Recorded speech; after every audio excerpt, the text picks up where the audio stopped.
Hey guys, I'm Rena, welcome back to my channel.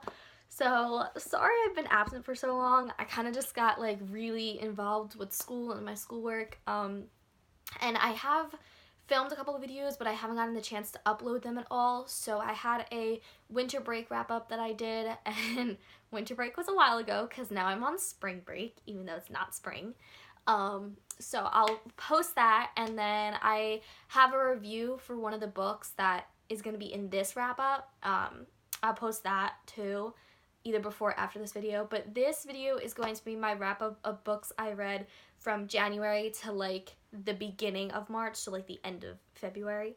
I've read a decent amount of books. I actually haven't counted. I can count for you guys now. 16 books. So I read 16 books, which isn't bad. I think I've read a total of like 31 books since January, which, I mean, it's a decent amount. My friends would say it's a lot, but for me, it's like a decent amount. My goal this year, I think I put as 175, I believe, for the whole year. But yeah, so there's two things I wanted to talk about really quick. So one, I'm addicted to this new, like, it's not new, but it's like, I guess a seasonal flavor. I can never find it. It's part of their signature collection. But now that I'm in college now, I kind of drink coffee like almost every day, like every other day normally, and the weekends. And I have like a Keurig in my room, but I love this Starbucks cinnamon dolce coffee. It's so freaking good. I love it so much. I'm such a cinnamon person though, so like, it's great, guys. It's so good. My roommate likes the Starbucks brand too, and she has hazelnut. That's her favorite, but yeah. And then, can we just talk about the Jonas Brothers for a second? Because little, like, 8-year-old me knew this was gonna happen. I'm 18 now, so 10 years down the line. Very excited. So excited for the tour. I loved the Joe Bros. They're amazing. They were my life back then. I, like, miss the old Disney, like, Hannah Montana, Camp Rock. I miss it so much. Kids these days don't know what they miss, but yeah. Okay, I'm going to share with you guys the books that I'm reading now. So right now, we're a little all over the place in this video, but right now I'm on my spring break, so it's not actually spring. So my spring break is the first week of March, and the reason why it's so early compared to other schools is because I get out super early in May. Like, my finals are done the first week of May, which I guess is nice. I mean, not a lot of my friends are home for this spring break, so I'm kind of just chilling and having a casual time. But I mean, I like to get out early. Summer starts early, so yeah. So the two books that I'm reading now are Frat Girl. So I'll show you. I took off the cover. Frat Girl by Kylie Roche, not sure. I read this last year and I really enjoyed it, and I'm kind of like in the mood to read it now because it's like a college book, and like I'm in college now, so I'm in the mood to read it.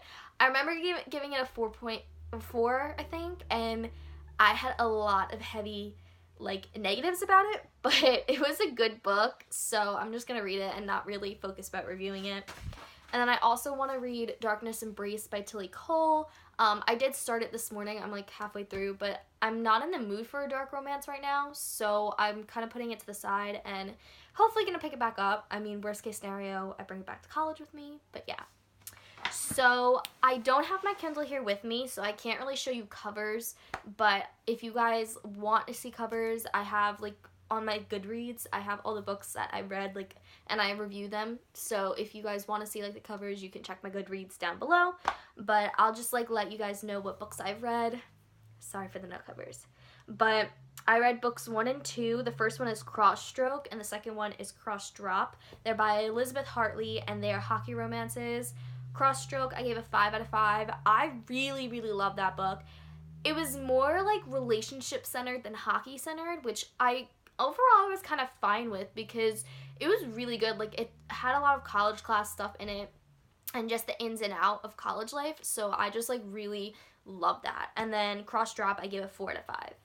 Then I read The Wrong Game by Candy Steiner. That I gave a 4 out of 5. That is her football book. The only reason I wasn't a huge fan was because there was not a lot of like football in it.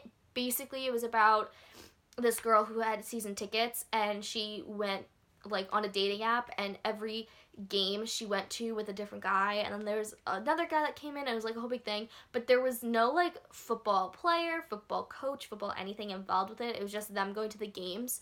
So it was like a good, like nice rom-com, but I wasn't a huge fan of it in general, so I give it a 4 out of 5. Then I read Pucked Love, which is number 6 in the Pucked series by Helena Hunting. I give that a 3 out of 5. Overall, I was very disappointed. This is Darian's story. Yeah, this is Darian's story. I forgot the girl who's in it, but it was Darian's story. I wasn't a huge fan just because, like, I don't know, it was just a weird book to me. It just wasn't my favorite. I felt like I couldn't, like, I needed more from it. There was just, like, it was random, a lot of stuff thrown together, and it wasn't really that realistic, so I think that was my issue with it.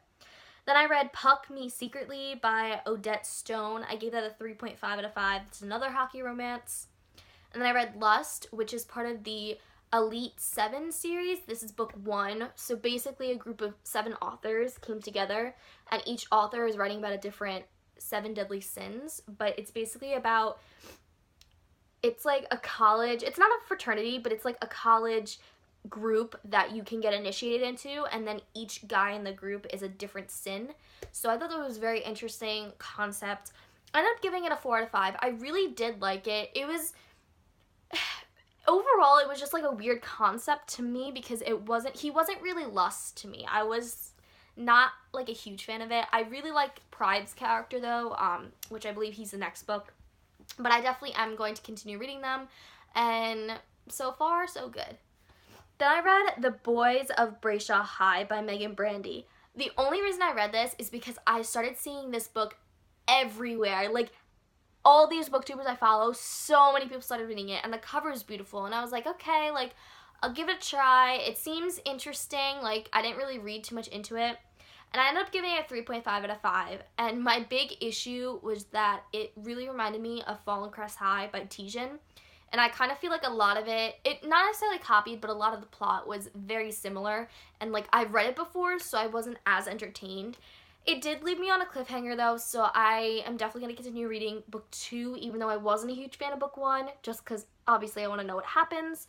It was good. It's basically about a group, like, 2 schools don't like each other, and then this girl was, like, in foster care, and then she's, like, adopted, and then the brother's, like, it's, like, weird. Like, again, not that realistic, so I wasn't huge following with it. I definitely did like Fallen Crest High better. I haven't continued in the series just because there's, like, 7 or 8 books in that series, but comparing the two, I like Tijan's story better. Then I read The Risk, which is Briar U number 2. That's a hockey romance, and it's by Elle Kennedy. I love her. She's the queen of these books. And I gave it a 4.5 out of 5.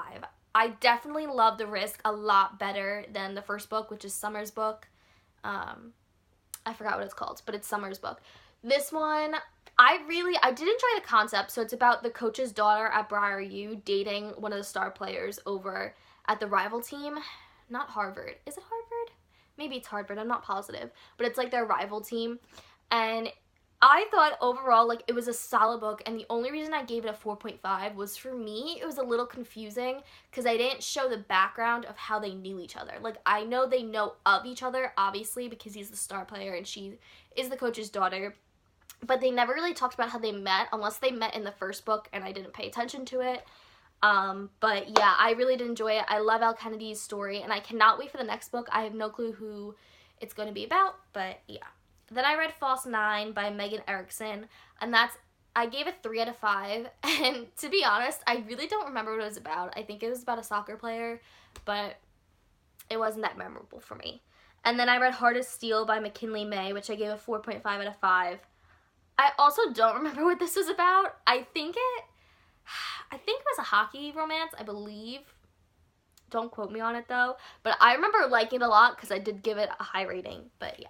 So now to go on to the paperbacks I have. Again, I'm sorry I couldn't show you the covers because I left my Kindle at college.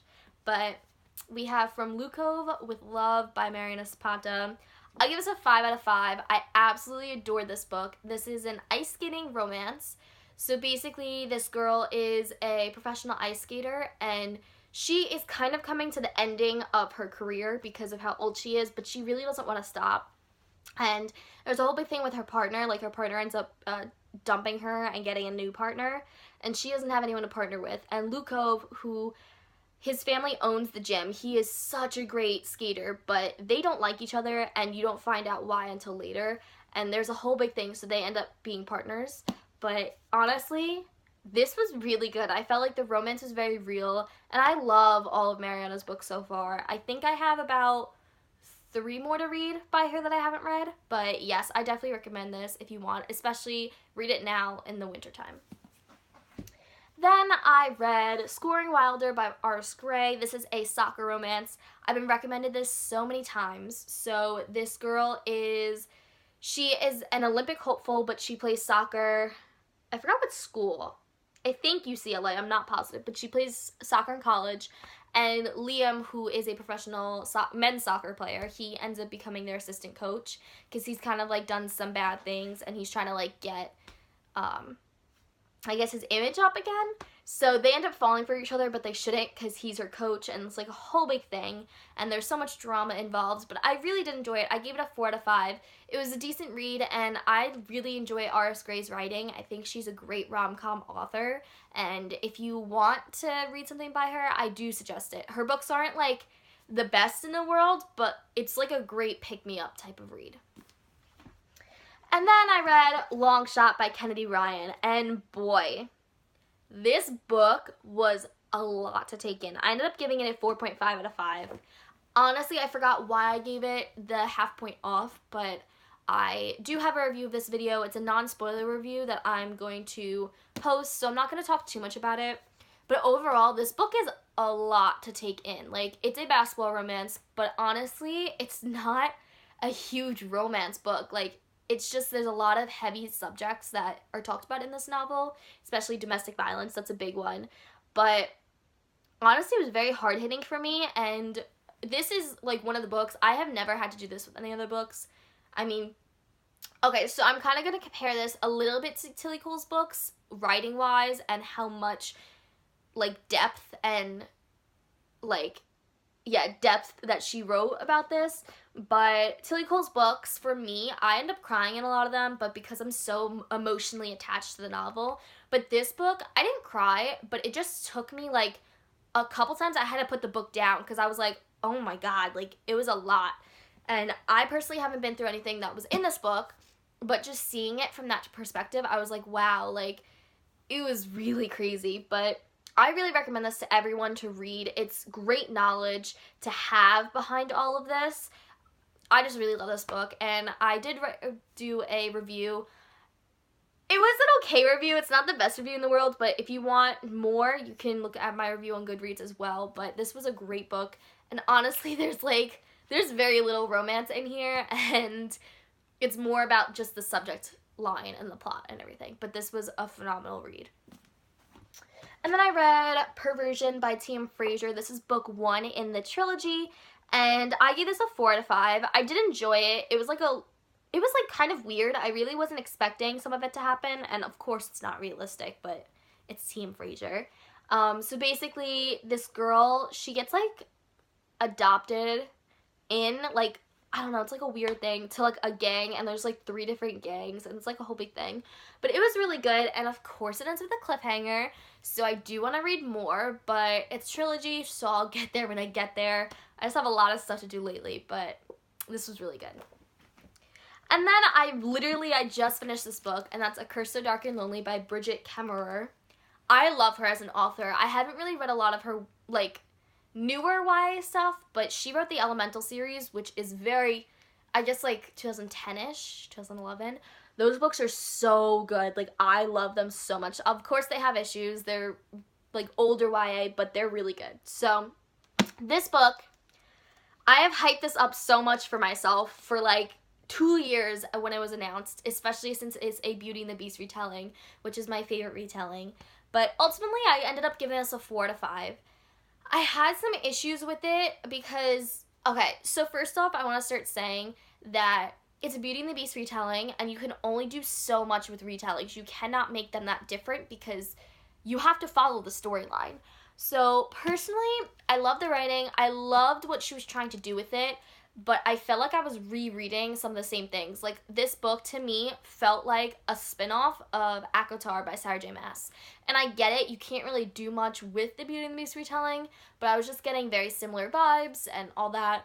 But overall, I did enjoy it. I gave it a 4 out of 5. It was a great novel. I love the cover.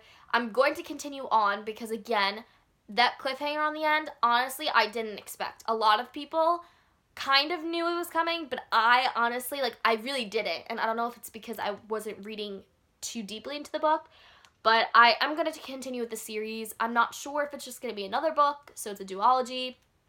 But I thought it was going to be one book, but then, lo and behold, plot twist, another novel. So next January is when the book comes out, so I have to wait till 2020, but it's okay. But overall, yeah, that was it. And the last book I read was a reread to prepare for Darkness Embrace, and that was Crux Untamed by Tilly Cole. This book I've been consistently reading over the course of a month just because I haven't had time to sit down and read it, but I've read it before, so it was more like a quick refresher for me. But again, this is a 5 out of 5, and this is a motorcycle dark romance. So that was my wrap up. I hope you guys like don't hate me for showing you covers. I've been super busy, but this is what about like 2.5 months of me reading. So yeah, but that was it. I hope you guys have a good one, and I'll see you guys later.